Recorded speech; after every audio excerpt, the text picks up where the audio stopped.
Oi, gente. Bem-vindos e bem-vindas a mais uma entrevista do 17º Paraty em Foco, Festival Internacional de Fotografia da adorável cidade de Paraty. Hoje a gente vai receber, vamos entrevistar, e vai ser um prazer e uma honra enorme para mim, Kitty Paranaguá, que além de ser uma grande fotógrafa, muito conhecida, é minha grande amiga e somos parceiros no Ateliê Oriente, que alguns de vocês devem conhecer. Né? A Kitty já é fotógrafa desde mais ou menos meados dos anos 80, trabalhou em jornal, ela vai contar um pouco da história aqui, fotografou muito arquitetura, interiores, e há 10 anos ela fundou o Ateliê Oriente, onde eu participo já há uns 5 anos, fazendo aí várias estripulias fotográficas, eu e a Kitty. Kitty, tudo bem? Oi, Paulo, boa noite. Boa noite ainda não é, né? Sei lá, boa tarde. Em algum lugar é boa noite, em algum lugar é bom dia, em algum lugar é boa tarde. Então, vale qualquer... Bom estarmos aqui novamente nesse festival que é tão querido, né? Obrigada aí ao Meca e a toda a equipe pelo convite.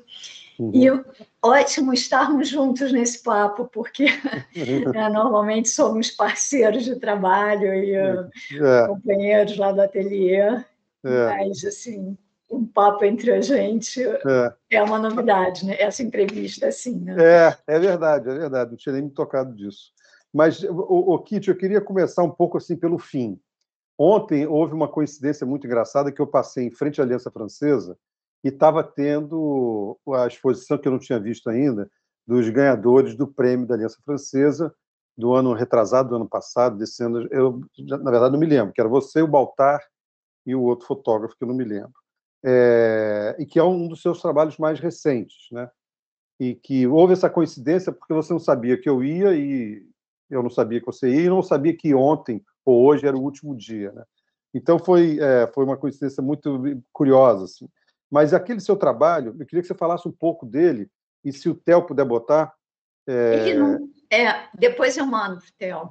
Depois você manda. Mas eu queria que você falasse um pouquinho daquele trabalho, que é uma das coisas mais recentes que você fez e que eu acho que aquilo costura várias questões que você aborda em todos os seus trabalhos, né? Inclusive, talvez, no seu trabalho mais conhecido, que é Copacabana. Então, eu queria que você falasse um pouquinho desse trabalho, como é que é o título dele, o que ele é, e aí depois você manda as fotos para o Theo e o Theo coloca aqui. Bom, esse trabalho ele se chama Tempo Presente e ele participou de uma convocatória da Aliança Francesa que se chama Fronteiras, né? Concurso da Aliança, e foi 2019.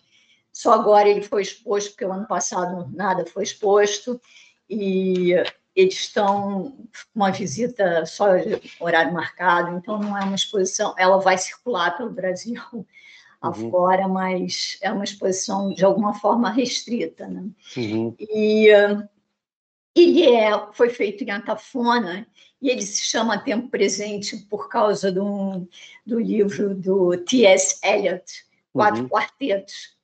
Eu estava conversando com a Teresa Salgado sobre o trabalho, estava mostrando para ela, e ela no dia seguinte me mandou esse livro. Falou, tem tudo a ver. Realmente, e tinha, né? E esse Tempo Presente é um poema que fala sobre a destruição, o vento, o momento que as coisas são derrubadas e renascem de uma outra forma. O Tempo Presente, ele também, essa conexão do título Tempo Presente tem muito a ver com o momento que a gente está vivendo, né? Que o mundo está nesse tempo presente de destruição da natureza muito forte, né? E ali em Atafona é um lugar que o mar vem comendo a cidade há mais de 40 anos. Isso começou a partir do momento que eles desviaram o Rio Guandu, que é um afluente do Rio Paraíba do Sul, e o Rio Paraíba do Sul perdeu a força. A Atafona fica exatamente ali na fronteira, onde deságua o rio, né? E, assim, foram várias especulações, tinha cidades de pescadores ali, e o pessoal fez todas as rezas possíveis, preces, tinha uma igrejinha que era voltada de costas para o mar e virada para a cidade. Eles derrubaram a igreja e viraram a igreja para o mar, para ver se Iemanjá acalmava o espírito. A fúria. Mas não adiantou. E a cidade realmente ela é assim, o tempo todo destruída, né? E é uma paisagem que é uma mutação constante. Você vai, 15 dias depois você volta. Você queria ter fotografado uma determinada situação que eu não conseguia fotografar. Eu fiz esse trabalho sempre à noite. Que o mar estava de ressaca, eu não consegui chegar. Quando eu voltei 15 dias depois, já não tinha mais. Então, é muito rápida essa destruição. Sabe? E ele, na realidade, ele aconteceu porque o Campos de Altitude, que vai ser o último trabalho que a gente vai mostrar aqui, eu fiz uma projeção, né, da paisagem externa com a paisagem interna. Então, eu levava a paisagem externa para dentro da casa, projetando. E lá eu fiquei assim, como é que eu vou juntar essas duas coisas, né? O mar e a cidade destruída. Então, acabou que eu optei por também fazer tudo numa só imagem, e foi uma imagem longa que eu expunha de um lado e do outro. Então, isso foi sendo incorporado, assim, o movimento do mar, né? Foi sendo incorporado na imagem, e as coisas que foram passando, isso para mim foi uma das grandes surpresas desse projeto, porque quando a gente fotografava com negativo, a gente tinha muitas surpresas, né? Era muito prazeroso você pegar um filme e falar, ih, caramba, o que é isso que está aqui nesse negativo que eu nem sabia que existia, né? E às vezes os filmes ficavam guardados 2 meses, 1 mês, você até tinha esquecido. Mas com o digital, essa surpresa é muito... você está vendo ali o resultado na hora. Mas como era à noite que eu estava fotografando e eu não passei, eu só vi na câmera, não vi, só fui passar para o computador no dia seguinte, assim, eu fiquei surpresa com as surpresas. Que era como se um tempo tivesse...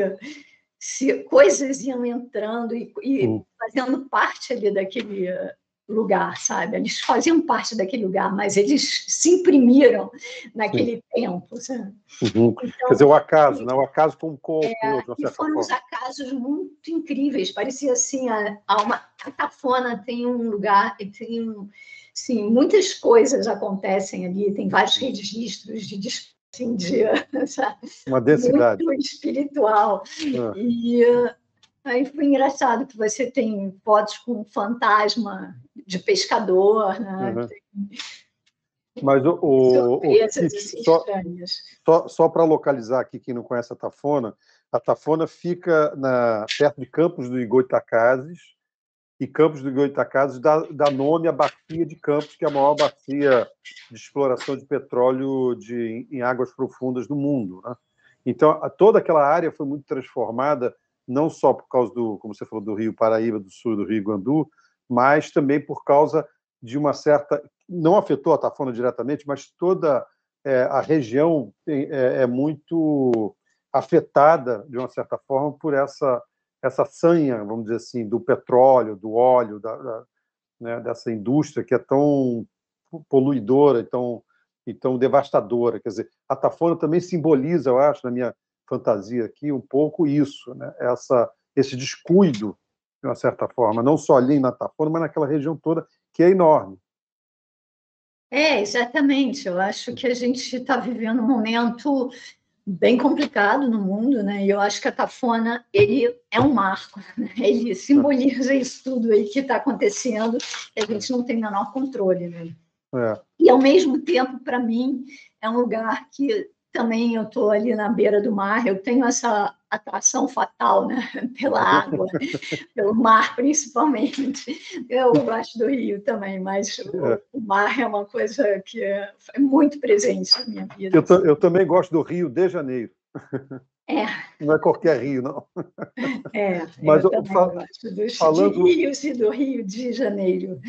Falando de mar, vamos mostrar o Copacabana, então, um pouco, Kit. Aí você pode falar um pouquinho de Copacabana também. Eu até, assim, inicialmente, quando eu montei o portfólio, eu chamei de, como é que chama? Costurando rios, agora eu até nem lembro. Tecendo Rios. Tecendo rios, porque você falou que você gosta muito do Rio de Janeiro, eu também, e eu acho que, assim, o meu trabalho acaba que ele praticamente acontece sempre no Rio de Janeiro, mesmo que eu saia, viaje, a Tafona é uma certa exceção, né? Tem essa ligação da água, da praia, do litoral. Mas ele acontece, assim, as coisas... Ele nasce muito em Copacabana. Né? Uhum. O Copacabana vai abrindo caminho para outros projetos. Né? Uhum. Agora, Copacabana, para mim, na minha vida, eu nasci em Copacabana, meu bisavô tinha uma casa em Copacabana, aí meus pais moraram lá, meus avós moraram lá, e eu morei lá pequena, né? Então, assim, foi um retorno quando eu comecei a fotografar, e só falando assim um pouquinho do início da fotografia para mim, eu entrei no Jornal do Brasil, em meados dos anos 80, e fiquei lá alguns anos.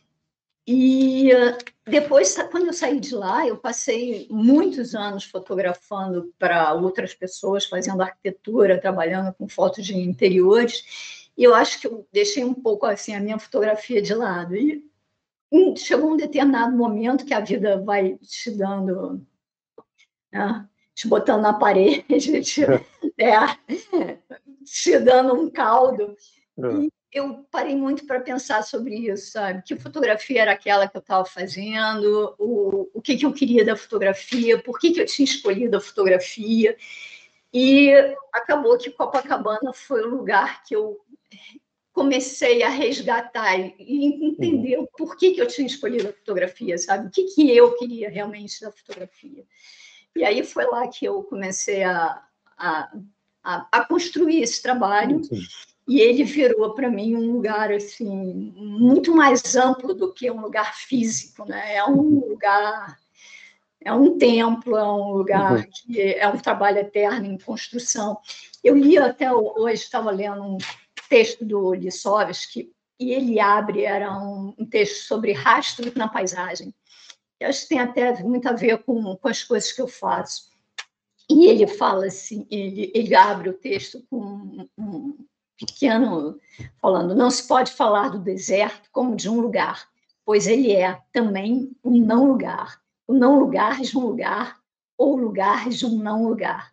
Isso é do Edmond Jabs, que é um escritor egípcio que morou na França há muitos anos. E que conhece bem o deserto. Tem muito a ver com isso, porque Copacabana, para mim, hoje não é mais o lugar, né? É um não lugar, é um lugar que está falando de mim também, claro. Né? Está falando da cidade, está falando dessa conexão espacial, que para mim é muito forte, né? Assim, esses anos todos, eu acho que na vida a gente, mesmo que, sabe, eu não estou fazendo exatamente o que eu gostaria de fazer nesse momento, se bem que eu gostava, eu tinha prazer em fotografar arquitetura, isso me deu uma relação com o espaço muito forte. Eu carrego isso na minha fotografia, assim, o tempo todo. Eu olho e falo, caramba, sabe?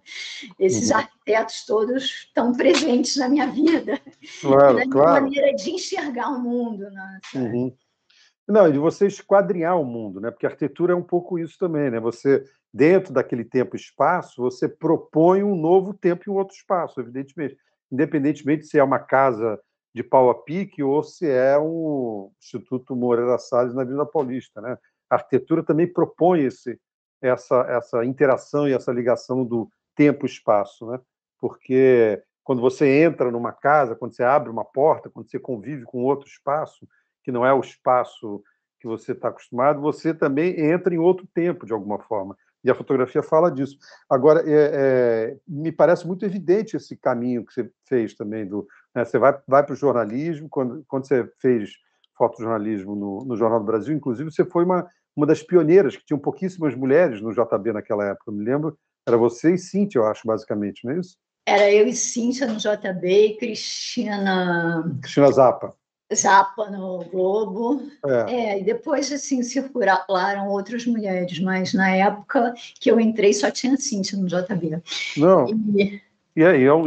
E tinha vocês três nessas duas equipes, e as duas equipes tinham provavelmente, eu chutaria aqui, uns 80 pessoas, 80 homens, vamos dizer assim. Então, uma desproporção absurda. O JB devia ter uns 20, pelo menos. Mas foi uma experiência realmente maravilhosa. Poder ter vivido esses anos no JB, né? E me iniciado na fotografia só com grandes mestres, né? Na realidade, eu me iniciei na fotografia com grandes mestres. Né? A começar pelo chefe, que era o Alberto Ferreira, e o Campanella Neto, e Rogério Reis, Carlos Mesquita, Cíntia Brito, Ari Gomes. Então, era uma equipe muito forte. Ivan Teixeira, nosso mestre-mor. Exatamente. É incrível, né? Mas essa experiência também te deu uma possibilidade, voltando à ideia do espaço, da cidade, da sua relação com Copacabana especificamente, te deu também uma cancha te deu motivo para conhecer mais ainda a cidade, porque isso é uma coisa muito interessante de jornal, né? Porque você realmente não sabe o que você vai fazer no dia seguinte. Então, você pode ir para a favela, fazer a falta de água, ou você pode fotografar o Nureyev na frente do Copacabana Palace. Enfim, é uma coisa... O assunto é a cidade, o assunto macro é a cidade, né? Então, acho que o jornalismo, o JB talvez tenha também te dado essa possibilidade de você conhecer mais dessa cidade que é tão encantadora e que faz parte tão intrínseca assim da sua vida. E especificamente Copacabana. Porque quando você fotografa Copacabana, como você falou, já não é mais um lugar, né? Como você falou do texto aí do Lissosa, não é só um lugar, é mais do que um lugar para você, fala da sua ancestralidade, afinal você nasceu ali, né? Em frente à praia. Exatamente. E eu acho que realmente essa história do JB, isso foi incrível mesmo, porque a gente, né, de alguma forma, eu não tinha esse conhecimento da cidade. Eu vivia na Zona Sul, então eu tinha um conhecimento, né? Eu tinha uma vivência da cidade totalmente diferente. Na hora que você entra no jornal e você tem acesso, né, a tudo, a casas, a lugares, ao morro, à prisão, a isso, aquilo. Foram, assim, 4 anos intensos. Né? E uma das coisas engraçadas assim, que me levou a ir para o jornal é que na minha vida aconteceu uma coisa muito engraçada. Eu gostava já de fotografia, sempre tive, desde adolescente eu tenho uma ligação com a fotografia. Mas o dia que o Elton trabalhava eu trabalhava numa agência e o Dick Wellston foi um mestre de muitos fotógrafos cariocas. Era um americano que morava aqui. Eu tive a sorte de conviver com ele. Tinha um curso de fotografia. Desculpe, o Dick Wellston, se eu não me engano, ele tinha um curso de fotografia, foi um dos primeiros professores de fotografia. Sim. No MAM, uma coisa assim, né? Eu não sei se ele dava no MAM, mas ele tinha um estúdio subindo ali a ladeira do Leme, Ari Barroso, e ele foi mestre de muita gente. Então, eu tive essa oportunidade de conviver com ele, mas, assim, o que me levou para o jornalismo, e que foi um negócio muito marcante na minha vida, eu estava fazendo uma viagem para o Nordeste, e num bar em Recife, a gente sentou, eu estava com um grupo de amigos, e tinha um jornalista de São Paulo que estava indo fazer uma matéria numa cidade chamada Belo Jardim, no dia seguinte. E ele falou, eu estou aqui, o fotógrafo não veio. Aí falaram para ele assim, ela fotografa. Eu falei, bom, eu tenho uma câmera e gosto de fotografia, mas eu não sou profissional. Ele falou, eu te contrato, você quer vir comigo? E eu fui. Eles ficaram em Recife, eu passei 2 dias e entreguei os filmes na mão dele, fui embora. Eu nunca vi esses filmes, mas a possibilidade de viver histórias que não eram do meu roteiro, totalmente diferentes, e essa possibilidade de conviver com pessoas as mais vastas, assim, quando surgiu essa oportunidade para o JB, eu falei, eu quero fazer isso, sabe? Eu não quero ter essa vivência do meu dia a dia, que eu não sei o que vai acontecer amanhã e que eu posso ter contato com pessoas que não estão no meu circuito. Essa imprevisibilidade, né? Muito bom isso. Você vê que coisa interessante, curiosa, né, Kitty? Porque essa imprevisibilidade, você vai empregar essa imprevisibilidade no seu trabalho em Atafona, porque tem uma coisa meio da imprevisibilidade. Você não sabia, quando você fotografa uma casa, fotografa o mar, essa combinação, você tem uma ideia assim meio muito ampla do que pode acontecer, mas você não sabe o que vai acontecer, né? Tem um pouco do imprevisível aí também. Principalmente, né, quando você está falando do mar, que está em movimento constante, né? Claro. E é totalmente imprevisível, você realmente não sabe mesmo o que vai acontecer. E as outras coisas que se incorporaram, que aí quando você está falando de fotografia de um tempo, né, longo, você não sabe qual vai ser a imagem. Vai ficar ali, né? Sabe? Realmente é uma expectativa, né? Eu acho que aquele mesmo tempo que você fica vivendo ali, as coisas vão acontecendo. Vai registrando aquilo. E é um pouco a sensação que a gente tinha na época do filme, né? Que você fotografa, você falou isso também, né? Na época do filme, você fotografava e você não sabia exatamente o que tinha, como é que tinha ficado, né? As fotos que tinham ficado. Só ia saber depois que você revelasse. Então, esse trabalho também, esse seu trabalho da Atafona tem um pouco isso, essa surpresa com a surpresa, como você falou. Né? O que é que vai imprimir, como é que vai ficar, né? Isso é bem interessante. Vem cá, vamos ver Casa do Vento, então, agora? Sim, só volta um pouquinho para eu te... Por que eu cheguei aqui, né? Aquela Pequenas Infâmias ali, isso. E os chuveiros ali, umazinha antes. A Casa do Vento é um projeto que vai ser lançado. A gente está fazendo uma editora no ateliê e lançamos um livro há pouco tempo, né, Paulo? Que você foi o curador da Maria Cília Santiago. Foi o primeiro livro da Editora Oriente. E esse Casa do Vento é um livrinho que está sendo feito também pela Editora Oriente. E ele nasce num trabalho mais antigo, que se chamava Pequenas Infâmias, que eram essas pequenas infâmias deliciosas que a gente vai encontrando pelo caminho da cidade, né? Eu acho que essa cidade ela é construída... o que me interessa na cidade não é essa construção assim empacotada que a gente recebe, né? É como é que as pessoas vão interferindo nela e como é que elas vão deixando seus rastros e vão as suas personalidades e as suas histórias nessa cidade, né? Então, esse rastro que me interessa muito. E o Pequenas Infâmias fala disso, e aí pode mostrar aqueles pacotes, né? Que isso tem influência diretíssima do Casal Best. E não é feito na Maré, né? Praia de Ramos. Na Praia de Ramos. E eu fui para a Praia de Ramos, assim, eu queria muito ir lá, quero conhecer esse lugar, como é que é esse lugar. E cheguei lá, estava chovendo, e eu fiquei fascinada com esses pacotes todos amarrados debaixo das suas próprias barracas. Então, cada pessoa, né, com o seu embrulho, cheio de histórias diferentes. E acabou que ele fez parte de uma exposição nos Correios, né?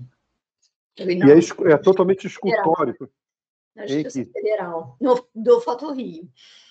E aí, agora, assim, um tempo depois, eu fotografei essa Casa do Vento, e aí já é uma coisa em cor, mas a praia, cada vez, ela é ocupada de uma forma mais intensa pelas barracas, campos, né? Outro dia me mandaram um vídeo do trator na Praia de Ipanema, cara, fazendo um novo campo de beach tênis. Então, ela realmente está virando um lugar assim, esse pedaço é meu, esse pedaço é teu, e cada um vai demarcando. E você chega de manhã cedo e olha para aquilo, que os espaços ainda não estão só demarcados e não estão empacotados como eles ficam durante o dia. É uma sensação incrível, né? Parece uma casa do vento mesmo, que fica ali aquele espaço que permite o vento entrar e sair e passar por dentro e criar uma dinâmica nessa relação, né, da areia com o horizonte, né? Porque é uma interferência total o tempo todo, né? O tempo todo. O que eu acho interessante aqui, só um comentário, uma coisa que eu não tinha pensado, isso aqui é muito escultórico, né? Quer dizer, cada forma dessa é uma escultura, e são esculturas que têm as suas próprias molduras, que são as hastes, né? A estrutura da barraca, da tenda, não sei como é que chama. E, evidentemente, eles não pensam nisso, as pessoas que fazem esses embrulhos, essas esculturas. Mas, se você olhar para isso como escultura, causa uma surpresa diária, para usar na palavra novamente surpresa, porque todo dia que você for lá vai estar diferente, mesmo que seja embrulhado pela mesma pessoa, no mesmo lugar, debaixo da mesma estrutura, né? Então é como se fosse uma escultura, meio que uma escultura viva, né? É um Cristo em pequenos formatos, né? É um Cristo da maré. É um Cristo da maré. Em vez de pequenas infâmias, pequenos formatos. Só que o Cristo, ele não, mas lá o sei lá quem, embrulhou lá como é que chama? O Arco do Triunfo. Lá agora foi o Arco do Triunfo. Pois é. Aqui, modestamente, a gente embrulha... São as pequenas infâmias. As pequenas infâmias, exatamente. Muito bom, é lindo esse trabalho. E aí, isso que você falou, o negócio, porque o vento, ele é primo irmão da água, né? No sentido que ele acha sempre um caminho. Né? A água, ela acha. Se tiver uma inclinaçãozinha, ela vai se moldando, né? Igual o negócio do rio, né? Ela não se confronta com a pedra, ela contorna a pedra, né? Falando um pouco metaforicamente. E o vento é a mesma coisa, né? Se tiver uma frestinha debaixo da sua porta, da sua casa, e bater um vento, o vento entra por ali, mesmo que seja um pouco... Ele vai se emaranhando pelas coisas. E é muito interessante essa constatação que você faz de que esses palitos que ficam ali, né, que são as estruturas dos campos, das redes, das coisas, né, eles vão também fazendo como se a praia fosse uma grande escultura, né? A praia inteira é uma grande escultura, se você olhar por essa perspectiva. E que também é viva, né? Porque isso aí, 6 horas da manhã, assim, às 9 horas da manhã, quando está todo mundo jogando futevôlei, vôlei, agora beach tênis, não sei o quê, isso aí vira uma outra coisa totalmente diferente. Quer dizer, é quase como se fosse uma interferência da própria população na praia. É super bonito isso também, por esse aspecto visual, apesar de ser uma poluição, né? Assim é interessante. Agora, quando estão as redes, as bolas, tudo, fica uma coisa meio poluído demais, né? Os rastros são muito mais interessantes do que a realidade. A ficção é muito mais interessante do que o real, né? Do que o evento em si, né?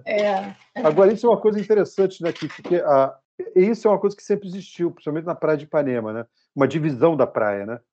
Em frente à Farm de Amoedo tem um tipo de pessoa, em frente ao Country Club tem outro tipo, no Posto 9 é outro tipo. Essa coisa, a praia sempre foi meio fatiada, principalmente de Ipanema. Por tribos, né? Cada tribo tinha o seu lugar, né? Tem até hoje, né? Tem até hoje, muito interessante. E aí, tem outra foto? Tem mais foto, Kit, ou é só essa? Eu acho que do Caso do Vento, não. Só tem ali o pacotinho fechado. Tá. E aí são quantas fotos? São 15. E você uma sanfona, né? E eu fiz um projeto assim, ele é um formato pequeno, é um papel artesanal, ele foi impresso em papel de arroz, tudo para ter essa delicadeza do vento, né? O kit, mas ele é impresso num papel só? Ele é impresso num papel só, é uma coisa contínua. E foi o Thiago que imprimiu? Foi impresso pelo Thiago e quem montou foi a Bela Sério. Muito legal. E nós vamos lançar quando? Por enquanto, eu fiz uma tiragem bem pequena. Aí, a minha ideia, na realidade, eu queria fazer ele em papel, jornal, e fazer uma tiragem grande. Legal. Mas eu fiz esse primeiro teste. Ótimo. Então, qual é o próximo que a gente vai ver? A Pele da Cidade? O que está... Aí volta para o Alices ali, que que também é um desdobrar da praia, né? São esculturas também, de alguma forma, né? Como é que o corpo das mulheres se relacionam com esse espaço da praia, que de alguma forma é um espaço livre, né? Mais livre. E eu acho que esse movimento, esses pedaços de corpos no espaço, sabe, me interessam muito, sabe? Porque realmente assim são esculturas também, né?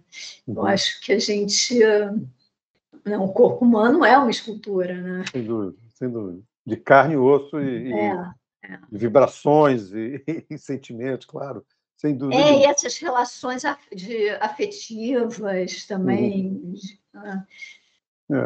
E o corpo foi encontrando pelo caminho.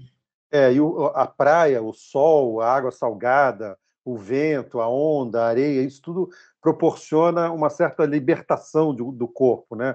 A gente vê isso com muita evidência aqui no Rio. A gente vai se acostumando, né, com esses corpos que transitam livres assim pela praia, mas eu já vi muito estrangeiro meio que tomar um certo susto, né, que vai na praia e tem... Na praia até que não toma tanto susto, mas é muito comum, por exemplo, em Ipanema, você está andando naquelas ruas internas de Ipanema, de repente aparece um casal, ele só de sunguinha e ela de biquíni minúsculo, e andando pela cidade, como se fosse a coisa mais natural do mundo, entendeu? E para ela, tanto faz que é a Visconde de Pirajá ou a Quinta Avenida de Nova York. Né? Então, essa é interessante, que é meio que vaza essa liberdade que o corpo tem na praia, essa liberdade vaza para dentro da cidade, muitas vezes, né? Isso é interessante. Eu acho que isso tem uma coisa muito a ver com a praia, com água salgada, com isso tudo. Essa foto, até esse trabalho de Copacabana, eu faço praticamente até hoje com filme.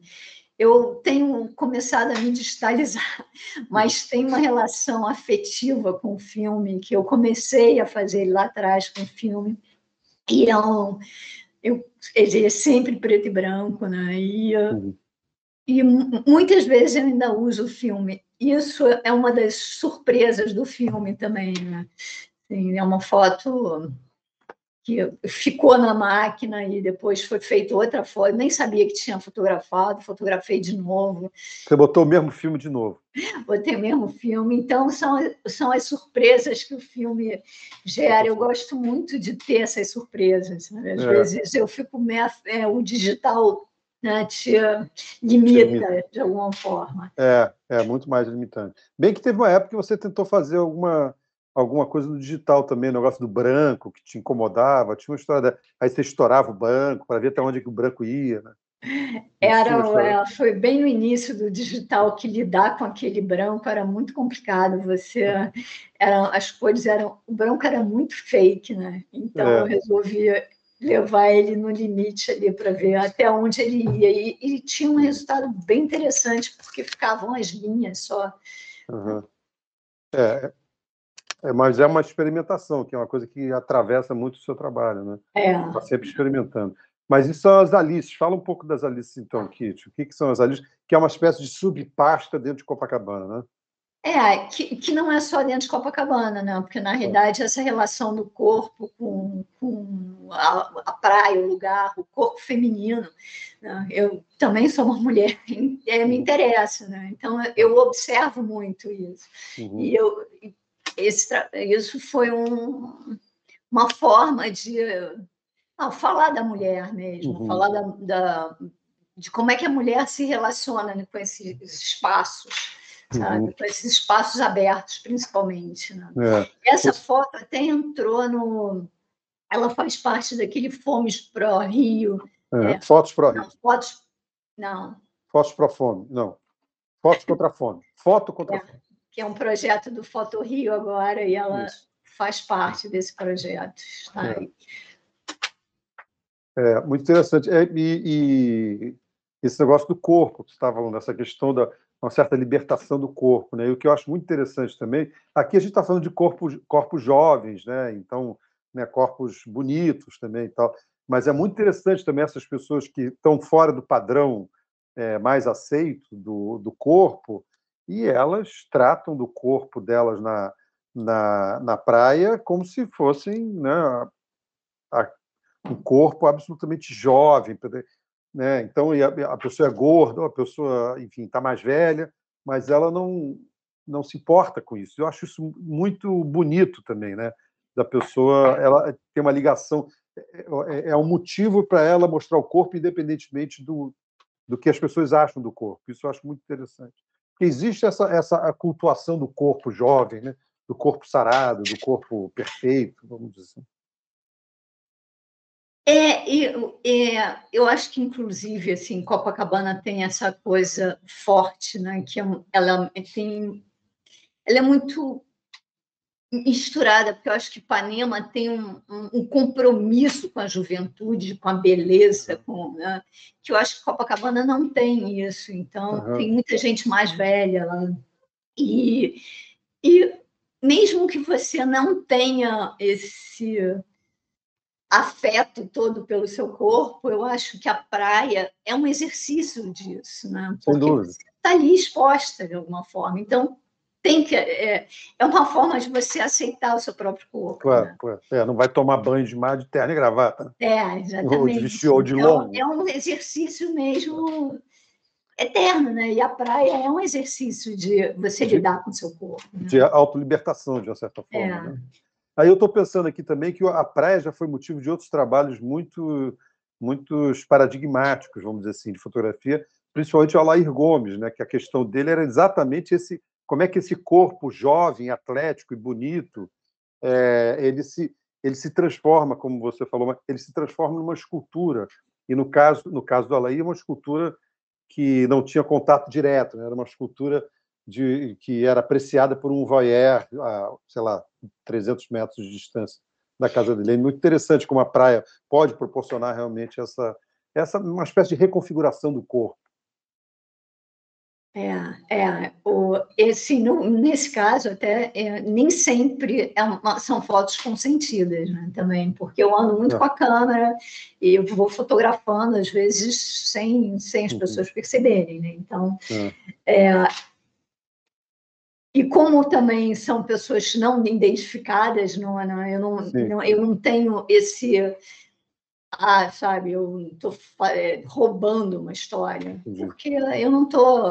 Não é uma foto que eu estou querendo saber quem é a pessoa. São corpos se relacionando com os corpos. Exatamente. São corpos anônimos, quase. Quase não, são totalmente anônimos. Kit, fala para a gente como é que foi Pele da Cidade, que já tem alguns anos, né? Quando é que foi que a gente... Eu acho que foi 2017 ou 16, sei lá. Foi quando... Foi para a Olimpíada ou para a Copa? Hã? Foi para a Olimpíada ou para a Copa? Você lembra? Foi para a Copa, né? Foi quando na derrubada da perimetral. Eu acho que foi 2016, sim. Esse trabalho ele começou inicialmente se chamando... como é que é? Quase Memória, que é essa cidade que vai desaparecendo. Né? Eu acho que a gente aqui conserva muito, não tem esse apreço por conservar a nossa arquitetura. Né? A nossa arquitetura ela é derrubada e remontada, e derrubada e remontada. Então, ele começou olhando esses lugares que o tempo todo são transfigurados. E quando cheguei nessa imagem, quando encontrei isso, que era todo o processo da derrubada da Perimetral, ele inicialmente era preto e branco, o ensaio. Não tinha como fazer essa foto preto e branco. Eu fiquei muito impactada com esse exército debaixo do viaduto, pronto para suportar essa estrutura que ia cair em cima dele, sabe? Porque... E aí eu mudei, comecei a fotografar em cor. E ele fala desse finalzinho, né, dessa relação desse viaduto pesado, grande, bruto, sendo embrulhado de uma forma delicada, assim, implodido. Ele, antes de ser implodido, ele foi todo envolto em véus. Esses véus, isso aqui foi no dia da implosão.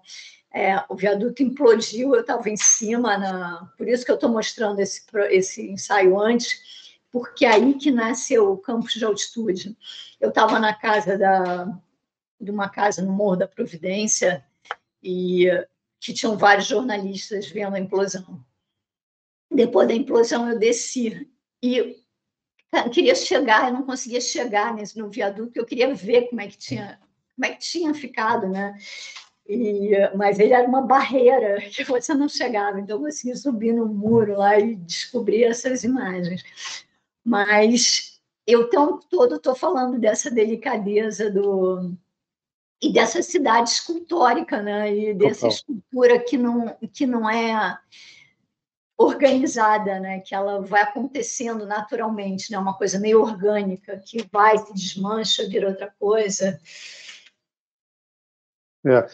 Só para contextualizar um pouco, quem não conhece a Perimetral, a história da Perimetral foi um viaduto que cortou o centro da cidade. Na verdade, cortou vários bairros, mas basicamente a região portuária do centro do Rio e o centro do Rio, e mais o Caju e tal, ao longo do Porto do Rio. E literalmente fez uma cicatriz entre os galpões, né, os depósitos, os galpões à beira-mar, na beira da água, do porto, e a cidade. Então, a cidade do Rio, o centro do Rio, foi cortado por esse viaduto que tinha, acho que, uns 12 quilômetros de extensão, né? Que cortava totalmente a ligação do centro da cidade com o mar, e que é uma ligação histórica, né? Só para um breve exemplo, a família real imperial portuguesa, quando chegou ao Brasil, chegou pelo mar, no Paço Imperial, inclusive ali, onde também tinha um viaduto. Então, é um pouco essa ideia assim de resgatar um pouco da história, literalmente, a história e a ligação histórica do centro do Rio com a cidade. E nessa exposição, várias pessoas, né? Tinham várias pessoas, inclusive Paulo Marques também era um que trabalhou em cima da Perimetral há anos, né, Paulo? Alguns anos. Até a gente descobrir que nós dois estávamos fazendo isso sem um falar com o outro. E então aconteceu uma coisa muito interessante, que na época a cidade estava sendo escavada e a gente e descobriram como é que chamam ali, o patrimônio onde, no Cais do Porto, onde os escravos chegavam. Isso Cais do Valongo.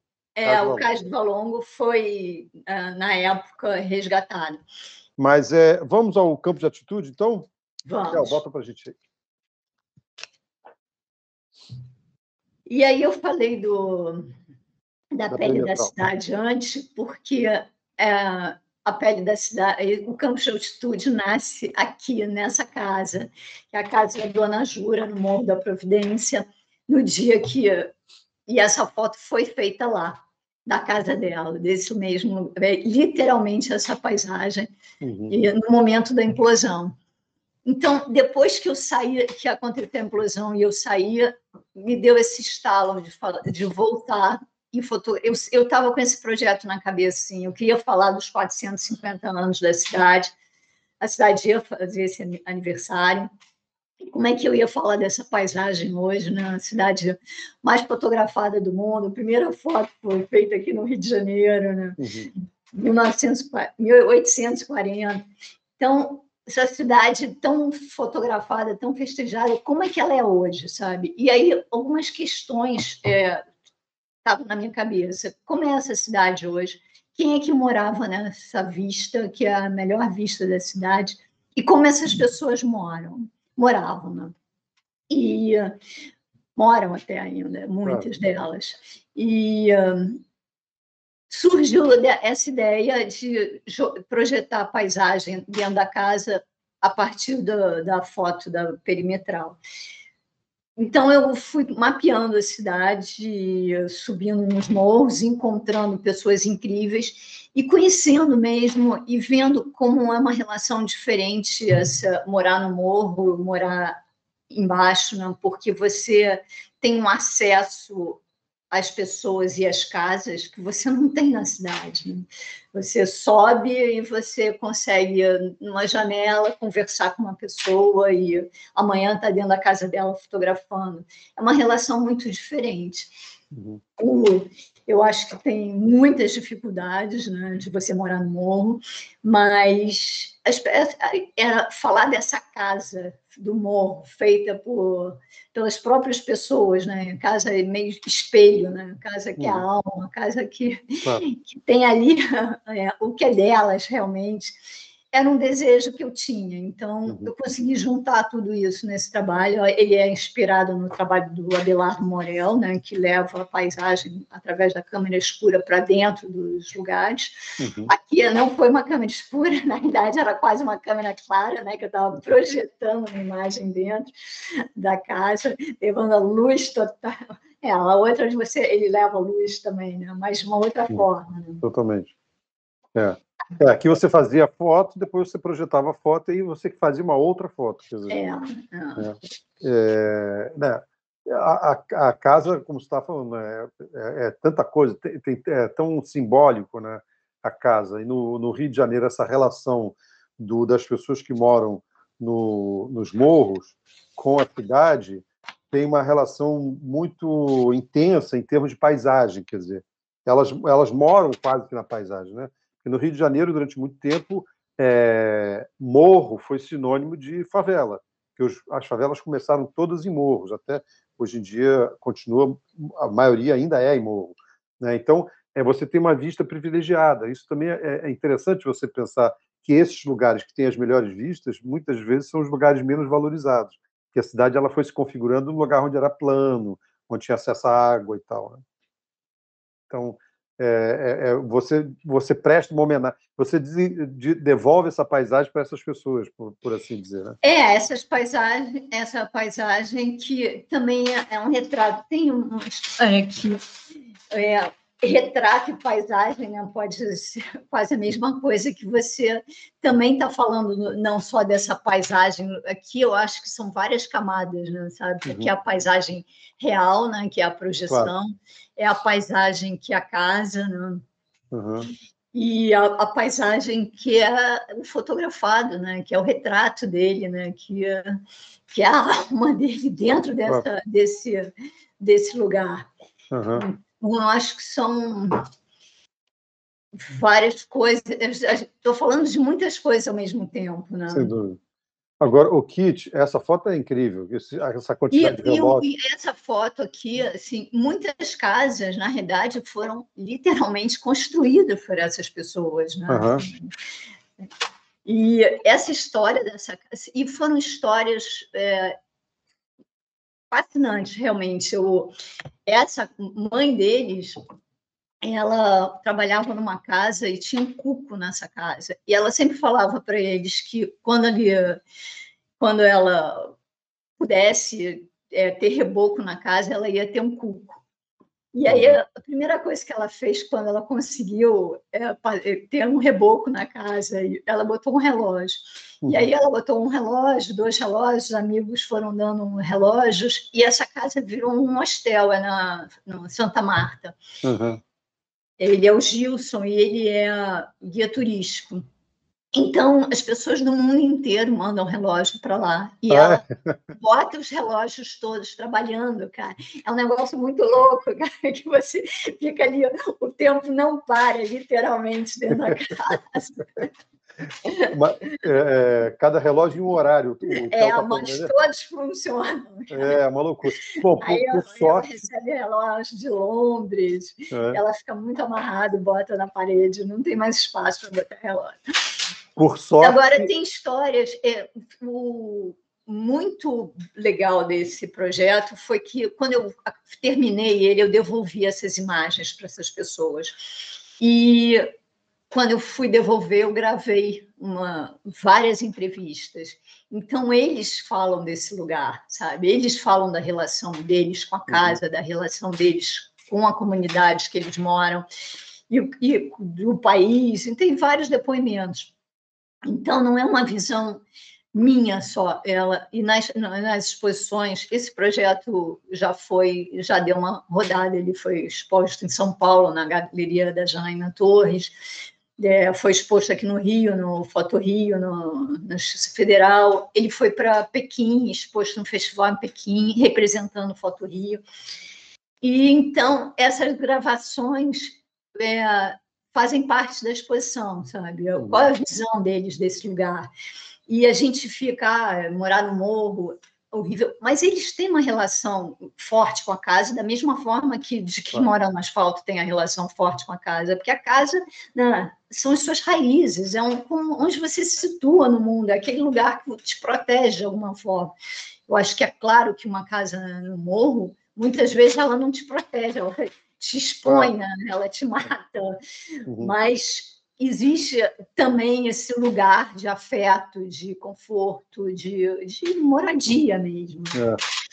A casa como continuação do próprio corpo, né, também.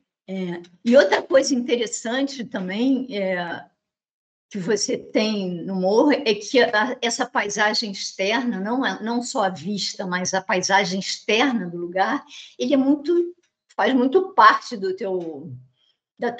tua casa, né? Sabe? Você convive o dentro e o fora, é muito próximo, né? É muito tênue essa linha entre o dentro e o fora, né? Não, e essa vida extremamente comunitária também, né? Porque as casas geralmente são muito coladas umas nas outras, então a música que um ouve, o outro ouve, o cheiro da comida se espalha, então tem toda uma coisa também, como se o morro inteiro fosse também uma outra macro casa, vamos dizer assim, né? Onde está como se fosse quase que uma oca, assim, onde várias pessoas convivem e vivem ao mesmo tempo. É muito interessante, é uma forma de conviver totalmente diferente da que a gente vê no asfalto, e mais do que no asfalto, por exemplo, na Barra, né? A Barra da Tijuca, no Rio de Janeiro, inventou o negócio do condomínio fechado, né? Então, é exatamente o oposto disso, né? É uma coisa fechada, onde ninguém entra, só quem entra é que está lá dentro, as casas não interferem umas nas outras. Quer dizer, aqui tem uma outra proposta de convivência também, né? E aí a gente pode pensar numa certa solidariedade que existe, que é intrínseca a esses lugares. Né? Sim. E agora tem algumas histórias tristes aí que já aconteceram. A gente, infelizmente, eles têm que conviver com essa violência, né? Essa violência também faz parte do lugar. E essa é no Vidigal, né? Essa foto é feita no Cantagalo. Elas moravam no Cantagalo. E a Júlia, essa menina do meio, se chama Júlia, a mãe dela saiu do Cantagalo depois, porque ela achava que era muito violento lá, e foi morar no subúrbio. Não sei exatamente qual é o lugar. E ela... Está escrito Vidigal, acho que é Vidigal, não? Está escrito... Não, mas não é Vidigal, não. Aqui é Cantagalo. Tanto que a vista da lagoa. É verdade. Ali do panorama. Lá de cima do Cantagalo. Se está Vidigal, está errado. Mas ela tinha 17 anos, saiu com 3 amigos de carro e foram literalmente chacinados. Foram tirados do carro e chacinados. E a Júlia fazer parte desse projeto foi para a mãe dela é uma coisa muito boa, porque toda vez que a exposição vai para algum lugar, que isso vai ser mostrado, eu ligo, falo com ela, e a gente tem uma relação até hoje. A gente ficou muito próxima, principalmente depois disso. Né? Eu dei as fotos para ela, toda vez eu ligo para saber notícias. E então ela sente que a Júlia, pelo menos, está no mundo, sabe? Ficou e circula. Isso, para mim, é uma sensação boa, eu ter a Júlia aqui, né? Mas a vida é muito barra pesada, né? Assassinar uma menina de 17 anos, realmente, literalmente, né? Chacinar, não é assassinar. Por essa nada, é a sociedade real que a gente vive também, né? Faz parte. E que é uma violência cotidiana que você, né, com a qual eles têm que conviver sempre, né? O tempo todo, né? O tempo todo. O negócio se acostuma com o tiro, com o barulho do tiro, identifica, isso é fuzil, isso é não sei o quê. É cruel. É cruel.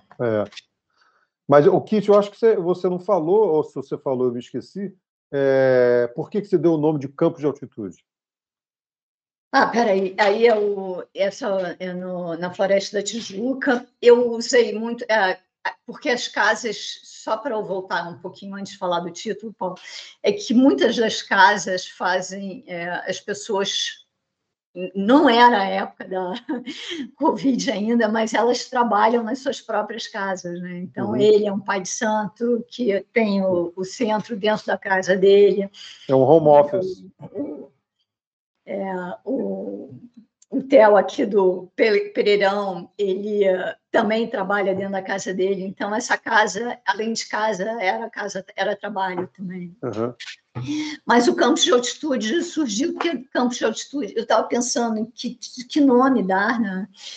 E Campos de Altitude é uma paisagem rara no alto do morro, e eu acho que eu encontrei pessoas tão incríveis, sabe? E tão acolhedoras, que eu resolvi homenagear com esse nome, Campos de Altitude. E aí, assim, foi no dia da exposição da Justiça, e muitos dos fotografados foram lá na exposição, por isso que eu botei essas fotos aí. Inclusive a Salete. E estavam muito felizes de estar ali, sabe, de ter participado do projeto. Então, foi muito gratificante isso. Isso, de uma certa forma, é um desdobramento do projeto, mas também é o projeto em si, né? Se a gente pensar na fotografia solidária, né? Você reconfigura a paisagem, inclui na paisagem as pessoas que se sentem absolutamente excluídas da paisagem do Rio de Janeiro, né? Isso é uma coisa que a gente está sempre falando, né? Quando se pensa em fazer alguma coisa no Rio de Janeiro, se pensa fazer na Zona Sul.